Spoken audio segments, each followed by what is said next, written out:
Hi friends, welcome to GSL Math Academy. Now we are going to discuss the next problem. Next problem, let us see. 13th one. చివరి 5 2 అంకెల పూర్ణ సంఖ్యల సగటు. చివరి 5 2 అంకెల పూర్ణ సంఖ్యల సగటు. అంటే చివరి 5 2 అంకెల పూర్ణ సంఖ్యలు అంటే ఏంటి?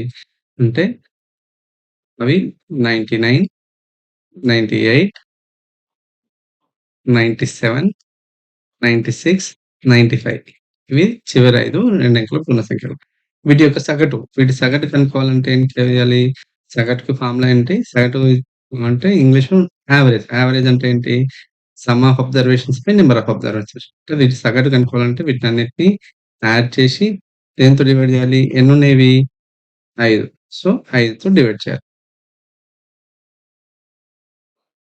సో, కొన్నిటిని యాడ్ చేస్తే మనకెంతొస్తుంది? 485 వస్తుంది. 485/5. సో, 5 వన్ జా 5, 5 నైన్ జా 45, 3 లెఫ్ట్, 5 సెవెన్ జా. సో, యావరేజ్ ఎంతొచ్చింది? 97. That is fourth option is the correct answer. Fourth option is the correct answer. Okay. So the next question. Next క్వెషన్‌లో చూడండి. ఒక స్టేషనరీ కిట్‌ని ₹250కి అమ్మితే ₹50 లాభం వచ్చిన లాభ శాతం ఎంత? అంటే వాడిచ్చిందేంటి? Selling price. సెల్లింగ్ ప్రైస్ ఎంత ఇచ్చినాడు? ₹250 ఇచ్చినాడు. సో, దానికి ప్రాఫిట్ ఎంతొచ్చింది? ₹50 వచ్చింది. అవునా? అంటే కాస్ట్ ప్రైస్ ఎంతొస్తుంది? Cost price is equal to selling price minus profit. ఓకేనా? So, selling price minus profit ఎంత? That is 250 minus 50 that is of 200. అంటే వాడు కొన్నదెంత? 200కి కొని 250కి అమ్మాడు. సో, ప్రాఫిట్ పర్సెంటేజ్ అడుగుతున్నాడు. Profit percentage is equal to profit in terms of rupees by cost price into 100. Profit in terms of rupees percentage we can write. So profit in terms of rupees is what? 50 rupees by cost price is 200 into 100. So 100 ones, 100 twos, 2 ones, 225s. ఎంత వస్తుంది ఇక్కడ? మనకి 25% వస్తుంది. ఓకేనా? వాడికి వచ్చిన profit percentage ఎంత? 25. అంటే దీంట్లో second option is the correct answer. Okay. So next question. The next question. Okay. We have given it x by y is equal to 1 minus 1 by 4. X by y is equal to 1 minus 1 by 4. మరియు 2x plus 3.5y is equals to 100 అయినా y value కనుక్కోమని.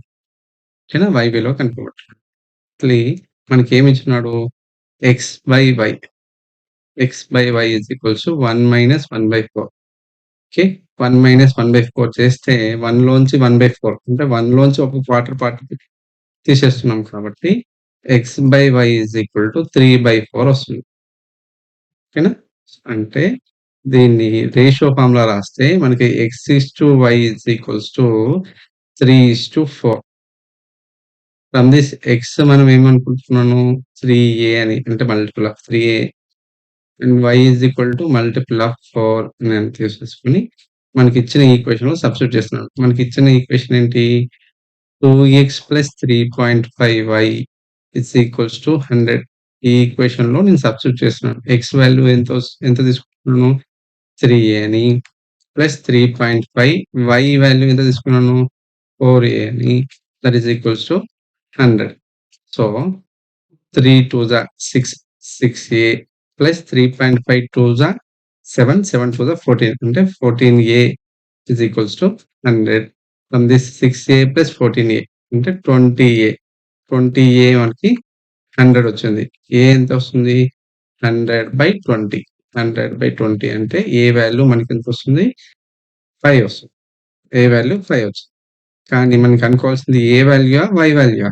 y value. y value కనుక్కోవాలంటే y as per the ratio terms y is equals to 4a.